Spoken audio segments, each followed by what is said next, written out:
తాకట్లో ఉన్న మీ బంగారాన్ని విడిపించి ఆ రోజు ఆన్లైన్ రేటుకి కొంటాం. Sharma gold company.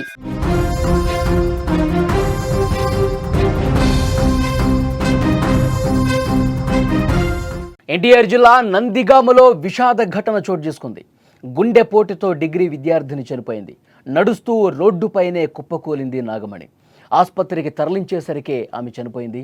ఆమెకు అనారోగ్య సమస్యలు అసలు ఏమీ కూడా లేవని కుటుంబం చెబుతోంది. నాగమణి మృతిపై తీవ్ర దిగ్భ్రాంతి వ్యక్తమవుతోంది. కుటుంబం శోకసంద్రంలో మునిగిపోయింది. ఆమెకు కేవలం 18 ఏళ్ళు. ఎంతో ఆరోగ్యంగా చలాకీగా ఉండే వయసు. కానీ టీనేజ్ దాటకముందే నిండు 100 ఏళ్ళు నిండిపోయాయి. చనిపోయే క్షణం వరకు ఎటువంటి ఒక చిన్న ఆరోగ్య సమస్య కూడా లేదు. ఇప్పటి వరకు బాధించిన బాధలు అసలే లేవు. కానీ ఆ చిట్టి గుండె కొట్టుకోవటం ఆగిపోయింది. తనకు తెలియకుండానే క్షణాల్లో ప్రాణాలు వదిలేసింది. కాలేజీకి వెళ్ళి తిరిగి ఇంటికి రాకుండానే తిరిగి రాని లోకాలకు వెళ్ళిపోయింది. ఇటీవల కాలంలో పిల్లలను బలి తీసుకుంటూ అందరినీ కలవర పెడుతున్న గుండెపోటుతో ఎన్టీఆర్ జిల్లా నందిగామలో ఓ డిగ్రీ విద్యార్థిని తనువు చాలించింది.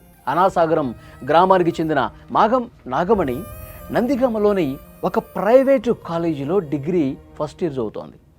సాయంత్రం కళాశాల నుంచి ఇంటికి వెళ్లే క్రమంలో సీఎం రోడ్లో స్నేహితురాలతో కలిసి నడుచుకుంటూ వెళ్తున్న ఆమె ఉన్నట్టుండి ఒక్కసారిగా కుప్పకూలిపోయింది.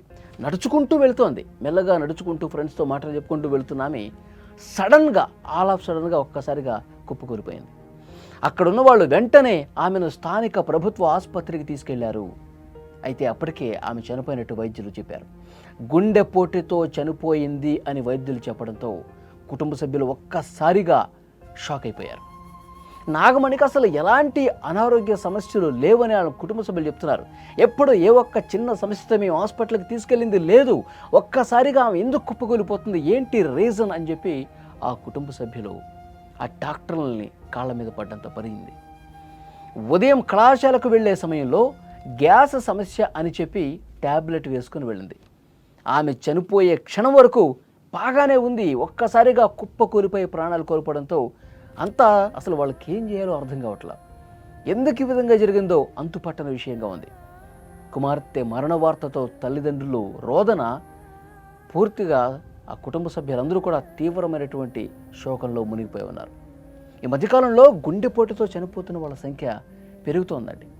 వాళ్ళు ఈ వయసు ఆ వయసు అని లేదు. గుండె జబ్బుతో గుండెపోటుతో ఉన్న పళంగా వాళ్ళు ఏ పనిలో ఉన్నా సరే, వాళ్ళు ఏ శుభకార్యంలో ఉన్నారా, కాలేజీలో ఉన్నారా, బస్ స్టాప్లో ఉన్నారా, రోడ్డు మీద నడుచుకుంటూ పోతున్నారా, ఎప్పుడు ఏం జరుగుతుందో తెలియట్లేదు. ఉన్న పళాన ఆన్ ది స్పాట్ కుప్పకూలిపోయి ప్రాణాలు వదులుతున్నారు. ఏదో ఆసుపత్రికి తీసుకెళ్ళి 1-2 రోజులు అక్కడ చికిత్స పొందుతూ అలాంటి పరిస్థితి కూడా లేదు.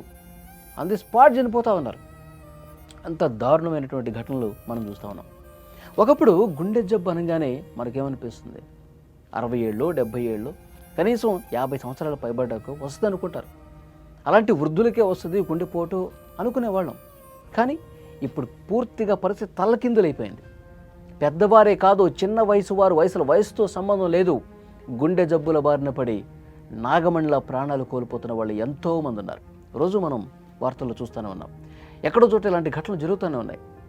ప్రతి ఒక్కరూ భయపడిపోతూ ఉన్నారు. ఆరోగ్యంతో కూడా అసలు ఏమాత్రం సంబంధం లేకుండా గుండె పనిచేయటం ఆగిపోతోంది. యుక్త వయసులో ఉన్నవాళ్ళు ఫిట్నెస్ మీద ఇష్టంతో రెగ్యులర్గా జిమ్కి వెళ్ళేవాళ్ళు. మనం ఒకసారి జిమ్లో వీడియో కూడా మనం చూసాం. గత నెలలో జిమ్ చేస్తూ ఒకతను ఆ జిమ్ సెంటర్లోనే కుప్పకూలి చనిపోయాడండి. ఎంత దారుణం చూడండి. అతను ఆరోగ్యం మీద శ్రద్ధ ఉంది, అతనికి జిమ్ చేయాలి, ఫిట్నెస్ మీద నమ్మకం ఉంది అతనికి, మన శరీరం ఎప్పుడు మనం ఫిట్గా ఉంచాలనుకుంటున్నాం అన్నాడు. అలాంటి వాళ్ళు కూడా జిమ్ సెంటర్లోనే చనిపోతున్నారంటే ఎలా అర్థం చేసుకోవాలి? యువకులు క్రికెట్ ఆడుతూ, ఆ వీడియో కూడా మనం చూసాం. క్రికెట్ ఆడుతున్నాడు, వాళ్ళకి క్రికెట్ ఆడటం అలవాటు. అంటే ఆ గేమ్స్ ఆడే వాళ్ళకి, స్పోర్ట్స్లో ఉన్న వాళ్ళకి బాడీ ఫిట్నెస్ ఉంటుంది కదా, ఎప్పుడు పరిగెడతా ఉంటారు, బాల్ వేస్తూ ఉంటారు, బ్యాట్తో కొడతా ఉంటారు.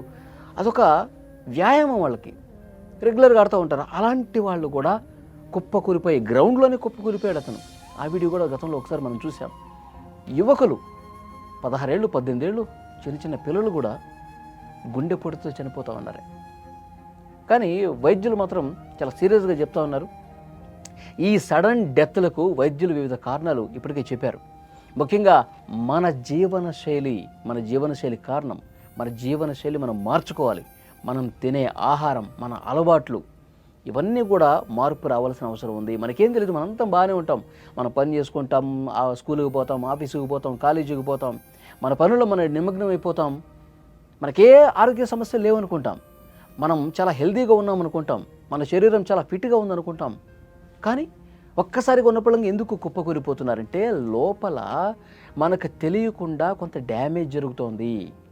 లోపలే అది స్టార్ట్ అయిపోతుంది. అది మనకు తెలియట్లా, మనం తెలుసుకోవట్లేదు. ఎందుకంటే సిమ్టమ్స్ ఏం కనిపించవు కదా. చాలా ఆరోగ్యంగా కనిపిస్తాం, నవ్వుతాం, మాట్లాడతాం, సినిమాలకు పోతాం, షికార్లకు పోతాం, చదువుకుంటాం, జాబులకు పోతాం. కానీ లోపల ఏం జరుగుతున్నది కూడా ఒక్కసారి మనం కనిపెట్టుకుంటూ ఉండాలి. అది వయసుతో సంబంధం లేదు. రెగ్యులర్గా మనం ఎలాంటి ఆహారం తీసుకుంటున్నాం, మంచి ప్రోటీన్స్ ఉన్న ఆహారం తీసుకుంటున్నామా, లేదంటే నూడిల్స్, పిజ్జాలు, బర్గర్లు, ఫ్రైడ్ రైస్లు ఇలాంటి ఆయిల్ ఫుడ్స్, జంక్ ఫుడ్స్ ఇవి ఎక్కువగా తీసుకుంటున్నామా? ఇవి తీసుకుంటే కనుక మనం అవాయిడ్ చేయాలి. బయట ఫుడ్ ఎంత దారుణంగా ఉంటుంది, ఎలాంటి ఆయిల్ వేస్తారు కదా. సో వీటి మీద జాగ్రత్తగా ఉండాలని చెప్తున్నారు వైద్యులు. ఇంట్లో వండినటువంటి ఫుడ్నే మనం 99% ఎప్పుడోకప్పుడు మనకి ఇంట్లో అవకాశం లేనప్పుడు, లేకపోతే ఎప్పుడో ఒకసారి ఫ్రెండ్స్తో ఫ్యామిలీతో బయటికి వెళ్ళినప్పుడు అలా తీసుకోవాలి. కానీ అకేషనల్గా 99% ఇంట్లో వండినటువంటి ఫుడ్ని తీసుకోండి, మీ ఆరోగ్యాన్ని కాపాడుకోండి అని చెప్పి వైద్యులు చెప్తా ఉన్నారు. ఇంకొక ముఖ్యమైన విషయం, చాలామంది వ్యాయామం చేయటం మానేశారండి. కనీసం నడవట్లేదంట చాలామంది. ఉదయాన్నే లేచిన దగ్గర నుంచి ఎవరి పనుల్లో వాళ్ళు నిమగ్నం అయిపోయారు. కనీసం ఒక అరగంట నడుద్దాం, ఒక అరగంట వ్యాయామం చేద్దాం, అరగంట 30 నిమిషాలు అంతే. 24 గంటల్లో కనీసం ఒక 30 నిమిషాలు కూడా మనం మన శరీరానికి పని చెప్పకపోతే, కనీసం వ్యాయామం చేయకపోతే ఇలాంటి సమస్యలే వస్తాయని చెప్తా ఉన్నారు. ఇంకొకటి, నిద్ర లేకపోవటం. ఇది ఇంపార్టెంట్ చాలా. మనిషికి కనీసం 8 గంటలు నిద్ర ఉండాలి. చాలామంది మధ్యకాలంలో ఈ సోషల్ మీడియాలో పడిపోయి, స్మార్ట్ ఫోన్స్లో పడిపోయి రాత్రుళ్ళు మేల్కొంటా ఉన్నారండి. బెడ్ మీదకి 10 గంటలకు ఎక్కుతారు, కానీ వాళ్ళు ఫోన్లు చూసుకుంటూ, రీల్లు చూసుకుంటూ, కాలక్షేపం చేస్తూ 12-1 గంట అయిపోతుంది. ఉదయాన్నే లేచేది మళ్ళీ 6 లోపే లేచిపోతారు. ఎందుకంటే స్కూల్కి వెళ్ళాలను, కాలేజీకి వెళ్ళాలను, ఆఫీసులకు పోవాలను. 6ంటికి లేస్తారుగా. ఎక్కడ నిద్ర సరిపోతుంది? 4-5 గంటలు పడుకుంటే నిద్ర సరిపోతుందా? నిద్రలేమి కూడా చాలా డ్యామేజ్ చేస్తుంది. ప్రతి ఒక్కరూ గుర్తుపెట్టుకోవాల్సినటువంటి విషయం. సో ఇలాంటివన్నీ కూడా మన జీవనశైలిలో మార్పు చేసుకోవాలి. అప్పుడప్పుడు చెకప్ చేసుకోవాలి. మనకి కొలెస్ట్రాల్ స్థాయిలు ఏ విధంగా ఉన్నాయి, గుండెకి సంబంధించిన అవి డయాగ్నోస్ చేసేటటువంటి ఉంటాయి కదా, చెక్ చేసుకోవాలి ఒకసారి. సంవత్సరానికి కనీసం ఒకసారి చెక్ చేసుకుంటే ఏమైనా చిన్న చిన్న తేడాలు ఉంటే డాక్టర్ల సహకారంతో వాటిని సరి చేసుకోవచ్చు అని చెప్తున్నారు. మనం జీవనశైలి మార్చుకోవాలి, ఆహారం మార్చుకోవాలి, తర్వాత వ్యాయామం చూసుకోవాలి. ఇవన్నీ కరెక్ట్గా ఉంటే ఇలాంటి సడన్గా కుప్పకూలిపోయే పరిస్థితులు ఉండవు. మన గుండె మన చేతిలో ఉంది. మన గుండె ఆరోగ్యం పదిలం చేసుకోవటం, కాపాడుకోవటం మన చేతుల్లోనే ఉంది. చాలామంది స్మోకింగ్లకి అలవాటు పడుతూ ఉంటారు. అది కూడా చాలా డేంజర్. స్మోకింగు, మద్యం అలవాటు ఇవన్నీ బంద్ చేసుకోవాలి. సో డెఫినెట్గా వైద్యులు, నేను చెప్పేది కాదండి, వైద్యులు చెప్పే విషయం నేను చెప్తున్నా. మనం ఇలాంటి ఆల్ ఆఫ్ సడన్ ఈ విధంగా గుండె ఆగిపోయి చనిపోయే పరిస్థితి ఉంటే కుటుంబాలు ఏమైపోతే ఒక్కసారి ఆలోచించుకోవాలి. మన మీద ఎన్నో ఆశలు పెట్టుకున్నటువంటి కుటుంబాలు ఉంటాయి. మన తల్లిదండ్రులు కావచ్చు, మన పిల్లలు కావచ్చు, మన తోబుట్టులు కావచ్చు. జరగకూడనిది జరిగితే మన అజాగ్రత్త వల్ల, మన నిర్లక్ష్యం వల్ల మన కుటుంబాలు ఎంత బాధపడతాయి. మన జీవితమే కోల్పోతాం, కుటుంబాలు తీవ్రమైనటువంటి శోకంలో మునిగిపోయే పరిస్థితి ఉంటుంది. కాబట్టి డెఫినెట్గా మీ ఆరోగ్యం మీ చేతుల్లోనే, చాలా జాగ్రత్తగా ఉండాల్సినటువంటి అవసరం ఉంది.